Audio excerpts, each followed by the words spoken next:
Meow, my friends. It seems South Korea's National Assembly has developed a new national sport, impeachment ping pong.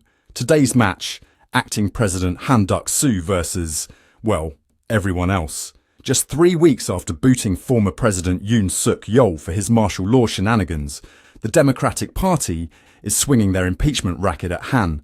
Why, you ask? Well, it's not because he forgot to bring kimchi to the office potluck. Let's rewind a bit, shall we? On December 3rd, 2024, Yoon decided to spice things up by declaring martial law. Martial law, my friends, is like your strictest teacher taking over the whole school. No recess, no talking, and definitely no democracy. Naturally, this didn't go over well with, well, anyone. Cue the protests, the outrage, and the National Assembly's collective, "Oh no you didn't," faster than you can say Gangnam Style. The streets of Seoul transformed into a K-pop concert, minus the light sticks, and plus a whole lot of protest signs. Fast forward to December 14th, and Yoon finds himself impeached faster than you can say bulgogi. Enter Han Duck-soo, stage right, to take the reins as acting president. Now, Han's no spring chicken in the world of South Korean politics. He's been around the block more times than a delivery scooter, serving as everything from Minister of Trade to Minister of Foreign Affairs and Trade.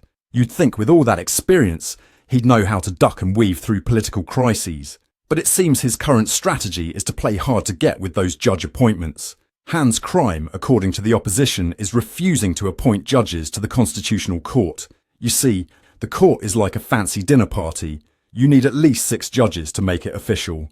Right now, they're 3 RSVPs short of a quorum. And without a full house, they can't rule on whether Yoon's impeachment was kosher or if his martial law declaration was just a bad soju-induced nightmare. Park Chan-dae, the Democratic Party's floor leader, didn't mince words when he said, "It has become clear that Prime Minister and acting President Han Duck-soo does not have the qualification or the will to safeguard the Constitution." Ouch, Park. Tell us how you really feel. He's accusing Han of being about as useful in protecting the Constitution as a screen door on a submarine. Here's where things get as messy as a bulgogi eating contest. The Democratic Party, controlling 170 seats in the 300-member assembly, needs some serious bipartisan support to give Han the boot. It's like trying to get your entire extended family to agree on a restaurant. Nearly impossible, but not entirely out of the question. They're going to need more cooperation than a K-pop dance routine to pull this off. If you're keeping score at home, that's 2 impeachments in 1 month. South Korean presidents these days have shorter shelf lives than kimchi. They're setting world records in political gymnastics with these back-to-back impeachments. It's like they're playing musical chairs with the presidency, but instead of music stopping, it's their terms in office. Now, let's talk economic impact, because nothing says stable investment environment like back-to-back impeachments, right? The South Korean won is doing the cha-cha slide against the dollar and euro, and consumer confidence is about as sturdy as a house of cards in a typhoon. We're talking a 26.3% drop in nationwide credit card transactions in the week following Yoon's martial law declaration. Seems like South Koreans are holding on to their won tighter than Ajumas clutch their purses on the subway.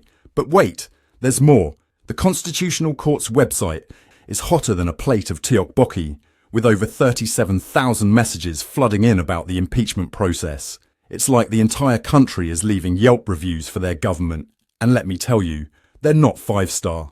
South Korean politics has become the ultimate reality show, complete with surprise eliminations and plot twists that would make even the writers of Squid Game say, "Whoa, dial it back a notch." In the realm of international relations, South Korea's diplomatic dance card is looking emptier than a noraebang on a Monday morning. North Korea's watching from the sidelines with all the enthusiasm of a cat at a dog show, while the incoming US administration is probably Googling how to deal with a country that impeaches presidents faster than I change my socks. It's like South Korea is trying to set a new Guinness World Record for most governmental changes while still technically being the same government. Let's not forget the specific grounds for Han's potential impeachment. Not only is he playing Judge Jenga with the Constitutional Court, but he's also vetoed special investigation bills faster than you can say political scandal. It's like he's trying to win the gold medal in the How to Make Everyone Mad at You Olympics. If Han gets the boot, Finance Minister Choi Sang-mok is next in line for the presidential hot seat. At this rate, By next week, the president of South Korea might be decided by a quick game of rock, paper, scissors. Or maybe they'll just start picking names out of a hat. And the next president of South Korea is asterisk drumroll asterisk, that guy who delivers chicken in Busan. Now, let's take a moment to appreciate the sheer speed at which all this is happening. South Korean politics moves faster than their internet connections, and that's saying something. They're giving Netflix writers a run for their money in terms of plot twists. It's like they're speedrunning their terms in office. Speedrun any % South Korean presidency could be the next big Twitch category. For those of you keeping track at home, let's look at our handy impeachment scoreboard.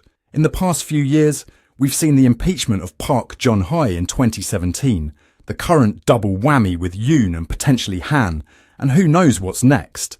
At this rate, they might start impeaching people before they even take office. Congratulations on your election, here's your impeachment papers. But let's not forget the real MVPs here, the South Korean public. They're more engaged in this political drama than fans are in the latest BTS comeback. Social media is buzzing louder than a swarm of Ajumas at a sale. It's like every citizen has become a political pundit overnight, armed with memes and hashtags sharper than a samurai sword. As we watch this political K-drama unfold, remember, in the world of South Korean politics, the only thing more dramatic than the plot twists is the potential economic fallout. Will Han Duck-soo duck out of office? Will the one win against economic woes? And most importantly, will someone please appoint those judges so we can all go back to binge-watching actual K-dramas instead of this political circus? In the meantime, I've prepared a handy political survival guide for South Korean presidents. Step 1. Don't declare martial law. Step 2. Actually, there is no step 2. Just don't do step 1 and you're already ahead of the game. So, my friends, as we brace ourselves for the next episode of Impeachment Island Seoul Edition, remember to like, comment and subscribe for all your South Korean political soap opera needs. Who knows, by the time you hit that subscribe button, we might have a new president. Stay with us for ongoing coverage. I'm Ron De Parmesan, and this has been another Newscat special report.